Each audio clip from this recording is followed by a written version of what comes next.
दवाई करब ई लोग का कैसे करब हमार काम जाएगा। लेकिन ये लोग सोचता ना कि ओम प्रकाश राजभर हम गेहूं का रोटी खाएगा, तू बासमती के चावल खा ले तो हम आइया रेट के खाते हैं मोटका।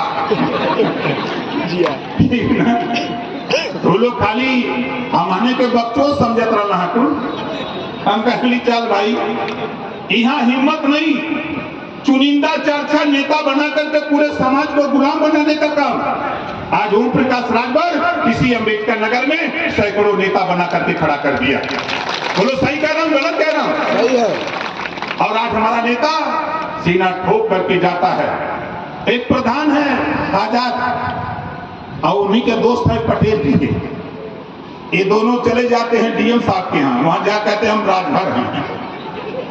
तो डीएम साहब समझ जाते हैं कि अच्छा ओम प्रकाश राजभर जो मंत्री है वही के गोल का बात, अब गोल बन गई है ना। अब वहां अधिकारी के लोग जाकर समझ जाते हो कि भाई राजभर जी वाली गोल है ऐसा कि नहीं है। जब आप पीला साफा लगा करके धान खाने पर जाते हो तो आपकी शक्ल में ओम प्रकाश राजभर दिखाई देता है, ये नोट कर लेना। हम लोग तो घूम रहे हैं, चाहे वो सहारनपुर बाग पर शामली हो, चाहे झांसी बागा चित्रकूट हमीरपुर जालौन उरई हो, चाहे अलीगढ़ एटा इटावा कन्नौज कासगंज हो, पूर्वांचल तो हम घूम ही रहे पूरे 75 जिले में। और बिहार को गर्म कर दिया, बिहार को राजभरों ने इतना गर्म किया है कि दिल्ली गर्म है। बोलो बिहार का वीडियो देखा कि नहीं देखा है? कितने लोग देखे हो? जरा हाथ उठाओ जो लोग देखे हो। आप बताओ, बिहार के लोग इतने गर्म हैं। बिहार की गर्मी बंगाल चली गई। एक दिन मैं बंगाल चला गया, पश्चिम बंगाल, और पश्चिम बंगाल के कार्यक्रम को जब मैंने देखा तो मैं तो खुद आश्चर्यचकित था। इतनी बड़ी तैयारी, इतना बड़ा कार्यक्रम बंगाल में हो रहा है, इतनी बड़ी ताकत छुपी हुई थी। उस ताकत को साथियों जनता के बीच में देश की राजनीति में लाकर के खड़ा करने का काम अगर कोई किया तो ओम प्रकाश राजभर ने आपके सहयोग से, मेहनत से हम लोगों ने किया। और आज लोग नेता बनने के लिए कभी बसपा में तो कभी हुआ, लेकिन हम कहते कि देखा खतरे की घंटी है, खतरे की घंटी है। नेता अगर बने के हा, बनल रहे के हा, तो पियर का पकड़ ला, नहीं तो पीलिया हो जाए, सोच लिया। हे फतेह, ये बहुत तो लोग हमारे के हम तो बोले है, जेलों का जोड़े हमारे के 13 बसपा की गवर्नमेंट थी तो बड़ी गर्मी थी और 13 दिन जेल हमको भिजवा दिया। अरविंद गए जेल, हमारे नेता गए जेल, लेकिन जब जमानत करके निकला तो मैंने उसी दिन कहा कि जिस ताकत से तूने मुझे जेल भेजा है, उसी ताकत के बल पर हम गरीबों को हित की लड़ाई लड़ करके समाज को अधिकार दिलाने का काम करेंगे। और आज मुझे गर्व है अपने काम पर, आपके मेहनत पर, अपने परिश्रम पर। विरोधी कहता है कि यार का खाला की इतना दौड़ा, विरोधी पार्टी वाले कहल सा कि का खाला। और माताओं बहनों, मैं आपसे कहना चाहता हूं कि देखो, आपके घर जो बहू पढ़ी लिखी है उसको राजनीति में ले आओ। अब देखो बैठी है ममता जी, खड़ा हो जाइए, जोरदार ताली बजा के स्वागत करिए। लक्ष्मी जी हैं, ताली में बजाओ में रुपया लगा था तुम लोग के। आप बताओ, बादामा जी खड़ा हो जाइए, विमला जी। अब बताओ, तुम लोग नीचे बैठे हुआ भाषण देता था, यहाँ बैठता है कि नहीं है? तो जो आपकी बहू पढ़ी लिखी है, जो बेटी पढ़ लिख रही है, उसको राजनीति में ले आओ, उसको भाषण सिखाओ। देखो, ये कानून मोदी जी ने पास किया है, लोकसभा राज्यसभा से पास हो गया है। महिलाओं को 33% रिजर्वेशन, आपके जिले में भी सीट, महिला सीट आरक्षित होगी। तो वहां लड़ने के लिए हमारे पास महिला की जरूरत है, जो वक्ता हमारी कोशिश है। इस नाते आपसे कह रहा हूं कि जब फिर महिला हमारी नेता चुनाव जीत के जाए, तो जब लखनऊ और दिल्ली की पार्लियामेंट में खड़ा होकर बोले तो लगे कि रानी लक्ष्मीबाई खड़ी होकर के बोल रही है, अपने अधिकार की लड़ाई लड़ रही है।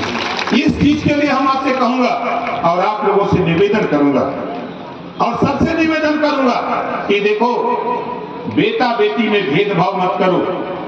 बेटा पढ़ता है तो एक परिवार सुधरता है, बेटी पढ़ती है तो 2 परिवार सुधरता है। बेटी जब तक मायके में रहती है, माँ बाप भाई की सेवा करती है, बेटी की शादी होती है, ससुराल जाती है तो सास ससुर की सेवा करती है। इस नाते जितनी ताकत ऊर्जा बेटा को पढ़ाने में लगाते हो, उतनी ताकत बेटी को भी पढ़ाने में लगाओ।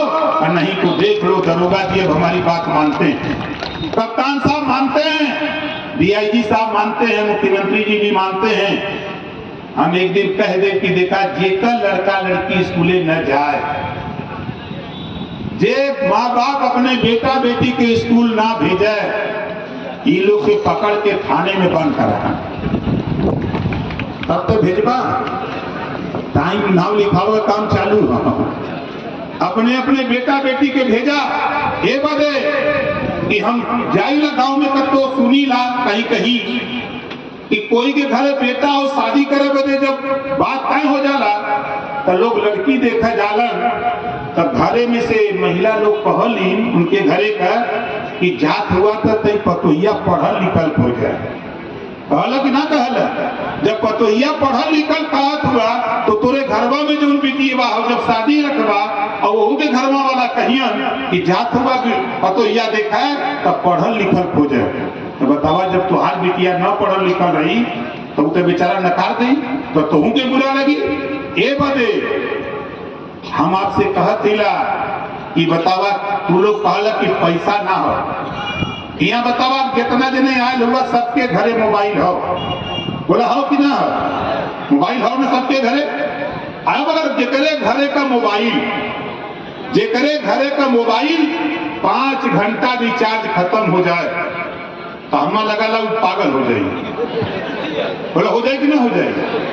अब वो कटकटाए लगी कि हम अपने फलाने से नहीं बतियौली, हम अपने बहन से नहीं बतियौली, अपने माई से नहीं बतिया पौली। अब एके लेके घर में झगड़ा करा लगा।